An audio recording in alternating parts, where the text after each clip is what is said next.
Hello everyone, welcome to my YouTube channel Learn with Sadagar. আজি আমি শিকিবলৈ লৈছোঁ জিকে question and answer UPSC IAS পৰীক্ষাৰ্থীসকলৰ বাবে এই কুৱেশ্যনসমূহ অতি গুৰুত্বপূৰ্ণ। ইয়াৰ উপৰিও SSC, RPF, constable, railway, police ইত্যাদি কম্পিটিটিভ এক্সামৰ বাবে এই কুৱেশ্যনসমূহ গুৰুত্বপূৰ্ণ। সেয়ে এই কুৱেশ্যনসমূহ সকলোৱে অতি গুৰুত্ব সহকাৰে পঢ়িবলৈ যত্ন কৰিবা। Question number 1. Which is the highest mountain in the India? ভাৰতৰ সৰ্বোচ্চ পৰ্বত কোনটো?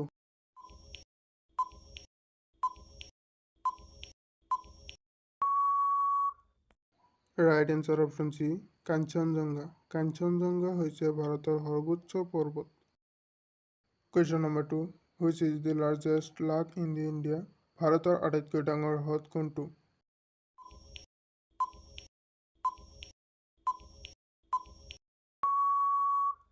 শুদ্ধ আনসাৰ হ'ব অপশ্যন বি, বেম্বানাদ লাক। এই হ্ৰদ কেৰালাত দেখা পোৱা যায়। Question number 3. Who built the Red Fort which is located in New Delhi? নতুন দিল্লীত অৱস্থিত ৰঙা দুৰ্গ কোনে নিৰ্মাণ কৰিছিল?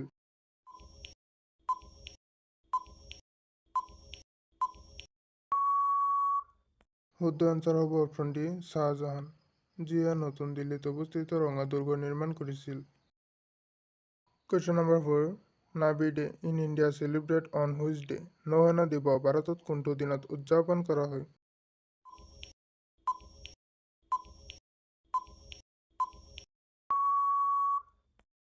শুদ্ধ আনসাৰ হ'ব অপশ্যন বি, 4 ডিচেম্বৰ। নৌসেনা দিৱস ভাৰতত 4 ডিচেম্বৰ তাৰিখে উদযাপন কৰা হয়। Question number 5. When we celebrate the Indian Post Day? ভাৰতীয় ডাক দিৱস আমি কেতিয়া পালন কৰোঁ?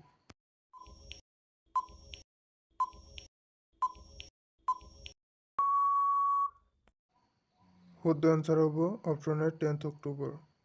প্ৰতি বছৰৰ 10 অক্টোবৰ দিনাখন ভাৰতীয় ডাক দিৱস হিচাপে পালন কৰা হয়। Question number 6. Who composed Indian National Anthem? ভাৰতীয় জাতীয় সংগীত কোনে ৰচনা কৰিছিল?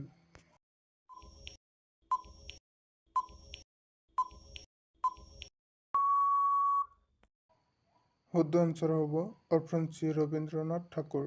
ৰবীন্দ্ৰনাথ ঠাকুৰে 1911 চনত এই গীতটি প্ৰথমে বাংলা ভাষাত ৰচনা কৰিছিল। Question number 7. Who was the first female IPS officer in India? ভাৰতৰ প্ৰথম মহিলা IPS বিষয়া কোন আছিল?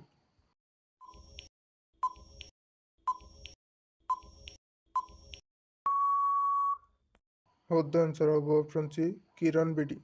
কিৰণ বেদী আছিল ভাৰতৰ প্ৰথম মহিলা IPS বিষয়া। Question number 8. Where is the Vular Lake? Largest lake is situated in India. ভাৰতত ভোলাৰ হ্ৰদ মানে সৰ্ববৃহৎ হ্ৰদ ক'ত অৱস্থিত?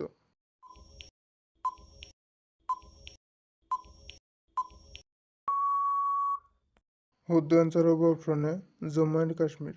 ভাৰতত সৰ্ববৃহৎ হ্ৰদ জম্মু আৰু কাশ্মীৰত অৱস্থিত, যাক ভোলাৰ হ্ৰদ নামেৰে জনাজাত। Question number 9. Who is the first Indian field of marshal? প্ৰথম ভাৰতীয় ফিল্ড অফ মাৰ্শাল কোন?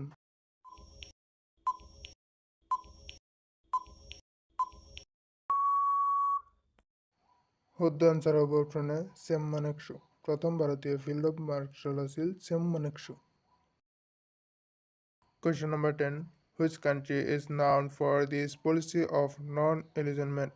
কোনখন দেশ অসংলগ্নতাৰ নীতিৰ বাবে পৰিচিত?